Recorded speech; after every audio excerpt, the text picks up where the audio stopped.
Welcome to Rise Up in Business, the law podcast for small business owners. This podcast is designed to share important legal information without the stuffy legal jargon. I'm Tracy Milacrane. Let's get into today's episode.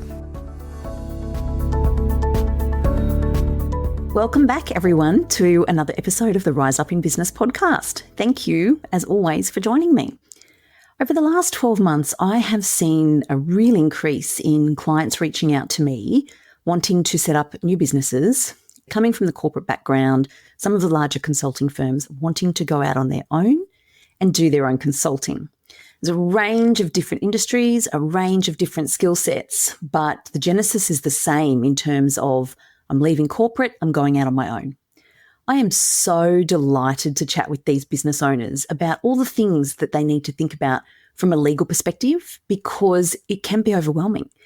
And part of what I do is demystify the legal obligations around this and flip the script so that rather than feeling overwhelmed and inundated with all of the different moving parts legally, we flip it, we crystallize it, we clarify what needs to be attended to, and we use it to empower the business owner. And I love that so much. So if you're thinking about leaving corporate, or if you recently have, this episode is for you. In this episode, I'm going to dive in and share with you exactly what it is that I share with these lovely clients who reach out to say, hey, Tracy, what do I need to be thinking about now that I'm going out on my own? Let's dive in. The very first thing I talk about with these clients is business structure. Business structure is something that in my experience is often overlooked because people think I'm just going to give this a crack and see if it works, see if this is any good. I'll worry about the business structure later. Please don't do that. Most commonly, new business owners are choosing from two structures, sole trader or a company. I get that it can be confusing, but if you've got the right team around you, that is the right business lawyer and the right accountant, this doesn't need to be a complex or overwhelming conversation. It's really important that you understand the options you have when you're starting your new consulting business because some have more risk than others. And if you are in a high-risk industry, if your business is high risk, it's so vital that you set yourself up with full protection from the beginning. And more often than not, that's going to mean a really in-depth conversation around the company structure with your business lawyer and your accountant. A sole trader might be absolutely fine for some business owners, no problem at all.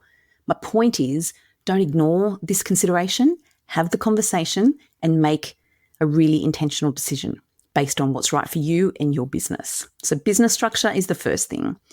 The second thing, I'm only quickly going to touch on this, is insurance. My goodness. I'm asked, Tracy, do I need insurance? The answer is yes. It's hell yes, you do. It's not, do I need insurance? It's what insurance do I need? So insurance is a really important factor in your risk mitigation strategy. Don't overlook this. Don't think she'll be right. I'll deal with it later. Often, some of the larger clients that you'll be engaged by anyway will have it as a requirement of engagement that you provide them with your certificate of currency of at least public liability and professional indemnity. But insurance is something that ought to be considered right up there next to your business structure. If you don't have a broker, reach out. I'm so happy to share details of the broker that I use and that looks after so many of my clients. She is so good at supporting business owners and meeting them where they're at to explain the different insurances, their needs, the cover, the exclusions, all the things. What I always say to clients is my best advice is not to buy insurance online.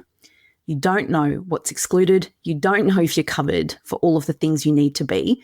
Have the conversation with a broker. That is my hand on heart, best advice or guidance I can share with you when it comes to insurance. There's two other key matters that I raise with new business owners right at this point before we get into talking about the client service agreement or the consulting agreement. And that's because these are so important. One is intellectual property. Start thinking about what intellectual property you will be bringing to the table in your new role with your new business. And this is really important, particularly for those business owners who are bringing knowledge and material from their previous space. So we have to think of it in two ways. One, what you're bringing, is it your IP? Are you allowed to bring it over? Are you allowed to use it? We need to consider that. And secondly, we need to start thinking about protecting it. Protecting your IP How are we going to share it? How are we going to deliver it? What type of parameters are we going to put around the use of our IP when we're in our new space with new clients in the new business? So IP is something I flag right up front to say, let's give some thought to this because we need to consider it carefully to get it right and to make sure it's reflected right in your consulting agreement. And then the fourth thing that we talk about right at the front is regulatory compliance. So depending on your industry, get really familiar with your licensing obligations, your industry memberships, whatever the standards are, continuing professional development. Every industry is different. And sometimes what I've noticed is that the business owners who are stepping out of the corporate aren't quite as comfortable in terms of the knowledge and understanding of their own individual requirements for their licensing or their certificates or their memberships as what they should be because the corporate, the business where they were, took care of it all. So there are four things that I flag up front as worth time and careful consideration: business structure, insurance, intellectual property, and regulatory compliance. So they're the four. Once we've talked about that, the very logical next step, which is my love, is talking about your contracts, your client service agreement or your consulting agreement, whatever you want to call it. This part seems to make people a little uncomfortable because they think, oh gosh, I feel like it's a bit forward of me. If I have an agreement ready to go, shouldn't I just ask my new clients for a copy of theirs? And if you're a long-time listener, you will have heard me say on previous podcasts, hell no to that. You are a professional. Back yourself. Make sure you have your consulting agreement or whatever version of the title you want to call it. You can call it anything else. Your client agreement, your consulting agreement. You want to make sure you have that drafted and tailored to your business so it suits how you want to operate. So that when you're going out to market, whether you're submitting a tender or whether you're putting proposals or quotes out there, but when you're going out to market, you have your consulting agreement or your services agreement ready to go, completely professional, so the experience for the client is seamless. Here's my proposal. Fantastic. Here's my service agreement. It's a continuity of professionalism. It's all branded.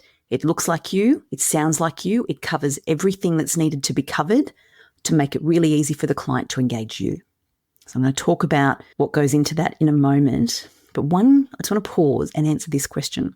Sometimes clients have said to me, I have my agreement and I love it and it's great, but I'm working for a big client.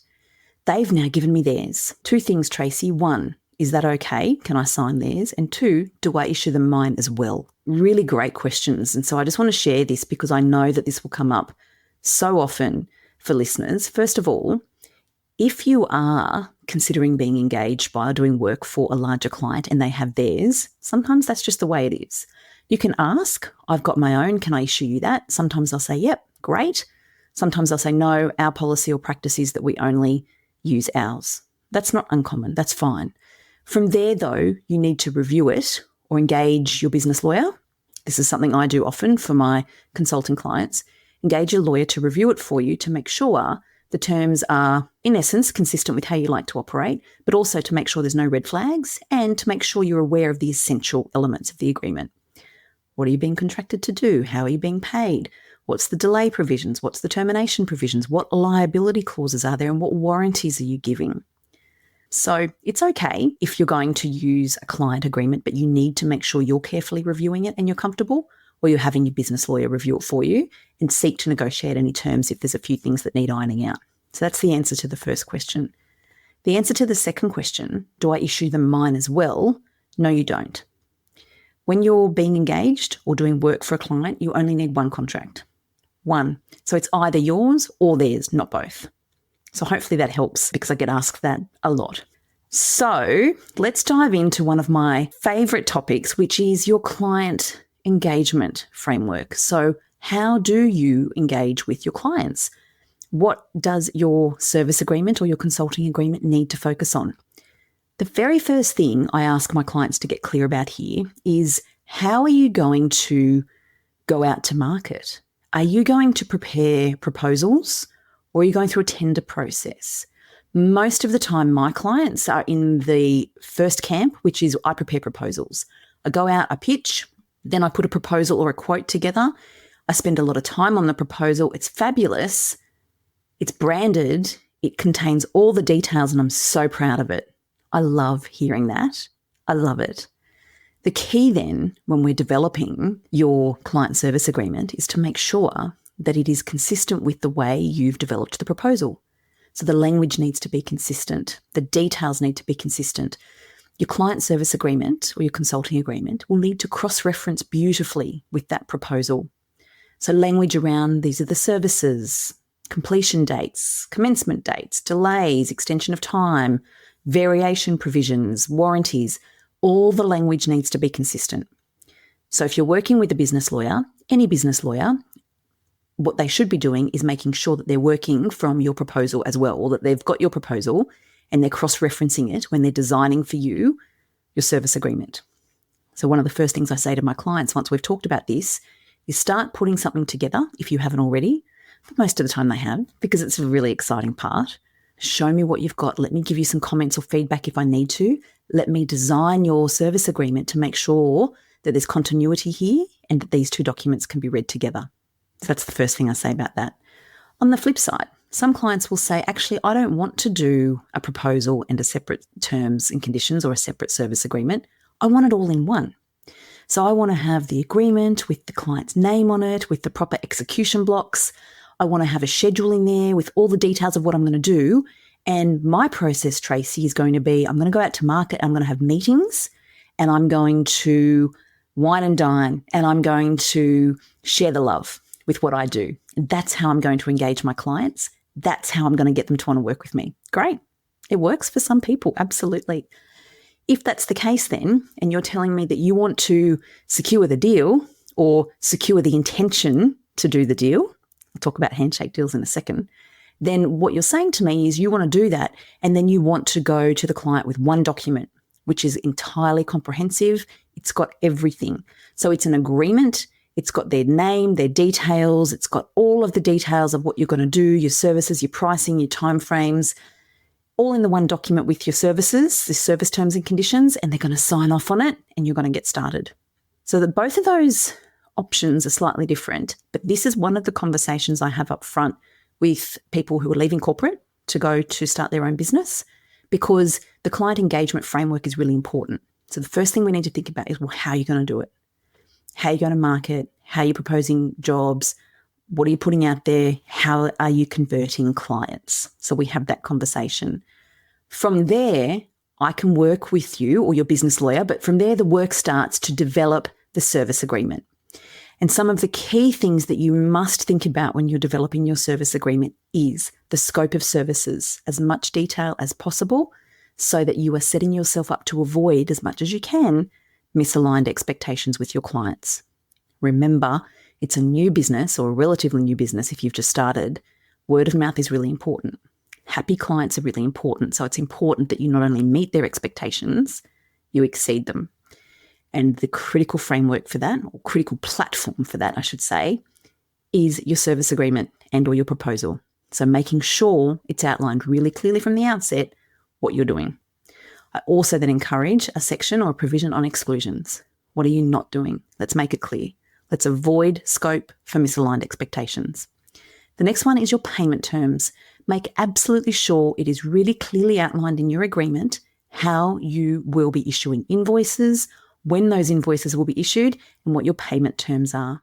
The next one is variations, because we all know that once we get in and start work, the client can change their mind, or they can want to add things on, or they want to pivot or take a different direction.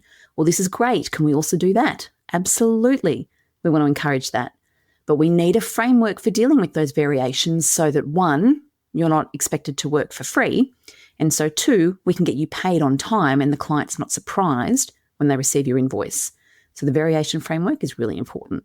We will absolutely deal with intellectual property. We will have given it a lot of thought by now, so we know that what you're sharing is yours, that you're not in breach of any prior intellectual property obligations from previous businesses. But we want to give some thought to how are we sharing this with the client, and what can the client do with this, and what can't they do with this. And that's all set out in the intellectual property clause. The next one to make sure it's included is confidentiality. As we all know, it is so important that our clients are aware that anything that we are exposed to or any knowledge that we come into possession of throughout the course of the engagement is held confidential, that you're a professional and that you will honour those confidentiality obligations. It's absolutely helping build trust and it's giving the client peace of mind. Your warranties and limitation of liabilities are really important, and that's the second last thing I'm going to talk about here. I could go on, but these are the key things to think about. What warranties are you giving? What are you promising? Make sure you're really intentional here and that you're very aware of what warranties you are providing, because these are promises to do certain things and to deliver certain things. So be really mindful in relation to warranties and make sure you're comfortable with the way you're limiting your liability. This is something that's often negotiated, in my experience, with the client, either when they're using your agreement or when you're using theirs. It's a clause that's really important to both parties around what's my protection and where does the liability end. And the very last thing I want to mention for the sake of this episode is termination. It's so important that we have an exit strategy anytime we enter into anything. My kids even know that. I say it that often. It's almost like a mantra around here, just because we want to know if we're locking ourselves in and we're committing, how do we get out? What if it doesn't work? What if it's not a good fit? What if it goes pear-shaped? What if it needs to come to an end? What if there's a breach? What is the termination provision to include? How do we address all of those things? And that's a conversation that needs to be had and carefully tailored to suit the way you wish to operate, with careful consideration of the services that you'll be providing. So those are the key things that we start with when we're developing your client service agreement. And you can see why those things are so important, because this document, your client service agreement or your consulting agreement, if designed well, can be one of the most powerful tools you have in your business to set you up for success with clients, manage expectations, exceed expectations, get paid, and ultimately grow your business. So it's really worth spending the time to get that right. Now, the last thing I want to share in this episode, so that it can be as helpful as possible for you setting out or embarking on your new venture, is the common pitfalls that I see. I wanted to share just a couple with you so that you're aware at the outset of things that I see commonly that can go wrong. The first thing is not understanding changes that are requested to your agreement. So when you issue your beautiful new service agreement or consulting agreement to your new clients, you are so keen to secure this client and move forward. A pitfall that I see too often is that enthusiasm derails the time that's needed to consider revision requests. So rather than taking the time to say, let me just get legal advice on that, let me chat to my lawyer, or just give me a couple of days, and coming to talk to your business lawyer to really understand what's asked, business owners go, yeah, no worries, let's do it, because you're so keen to get it across the line. So that's a pitfall. So I would say don't do that. Always pause, take a breath, allow yourself time to get advice to fully understand what you're agreeing to. That's the first thing. The second thing is the danger of handshake agreements. And this is so common when business owners are leaving corporate, going out on their own because there's pre-existing relationships. Sometimes they're even semi-friendships. So I'm now pitching to this client and I know this person really well. It'll be right. I trust them. We don't need an agreement. Let's just shake hands and get cracking. And lordy me, red flags everywhere on that. You are doing not only yourself a disservice, but the client a disservice for all the reasons I've just talked about in terms of why that client service agreement or consulting agreement is so important to set you up for success with clients, to manage expectations and to not just meet but exceed those expectations. You simply cannot do that if you don't have those boundaries in place, if you don't have that framework in place, which is the agreement, the service agreement. I've seen it too many times where misaligned expectations arise because people trusted each other. We've known each other for such a long time, but things become derailed. And that's not because anybody is a bad person. And that's not because anybody has set out to do the wrong thing by anybody else. It is genuine, hand-on-heart misunderstanding from both parties. And the sad thing is that could have been avoided with the proper documentation in place. So my advice here, my absolute hand-on-heart advice here, is have the same client engagement process, so the same onboarding process for all of your clients. For all of your beautiful clients, whether you have a pre-existing relationship with them or not, adopt the same process, because that's how you stop things falling through the cracks. That's how you avoid the common pitfalls that I see when expectations are not aligned. The very last thing I want to touch on, because it does come up particularly with the new business owners, is the danger of using templates. I have spent time in this episode and on so many of my podcast episodes sharing with you why I say DIY is for Bunnings, not for your legals, and why I say stay as far away from templates as you possibly can in your business. Because we don't know what we don't know. We don't know if the template's going to serve us. Just because someone else uses it for their business doesn't mean it's right, and we don't really know the intricacies of how they operate, so we don't know if we're operating the same. The short version is no. I've not got any happy stories to share with you when a client reaches out to me and says, hey, I've got this template and now I'm in a pickle, can you help me? I don't have any happy stories to share where I can say to you, and gosh, that templated document was excellent. I just don't. They're reaching out to me because they're in a pickle, because things have gone awry, because the documentation, more times than not, the documentation wasn't where it needed to be. The thing is with templates, you're not going to know if it does what it needs to do until you're in hot water, and by then it's too late. So no shortcuts here. No templates, no cookie cutters, no shortcuts here. Do it once, do it properly, is my view, my absolute hand-on-heart view. And I say it over and over when I'm asked. It's a hard no from me when it comes to templates. And just from listening to this episode alone, you can understand why. Because I've shared with you the importance of getting that service agreement right for your business, having it tailored for your business. There's just no substitute for preparation. That's the truth. So set your beautiful new business up for success. Give intentionality to the things that really matter. The most important document in this business is going to be your client service agreement or your consulting agreement, whatever you decide to call it. Take the time to get that right and get your advice from the right people. And in this case, that'll be your business lawyer and your accountant. I really hope you have found this episode to be of value, and I really hope that I've answered all the questions that are rolling around in your head if you're in that space of thinking about, I'm just to, or I just have left corporate to set up my own consulting business. I am so happy to help answer questions. So if this is you and you've got more questions, please reach out. Please reach out and ask the question. I'm very active on Instagram. You can find me over on LinkedIn, or reach out via the website and book in a time to chat. I'm so happy to share as much value as I possibly can to set you up for success on the journey.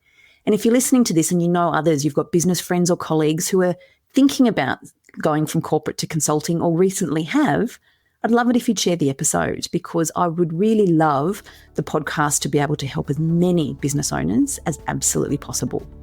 As always, thank you so much for listening. I'll catch you next time.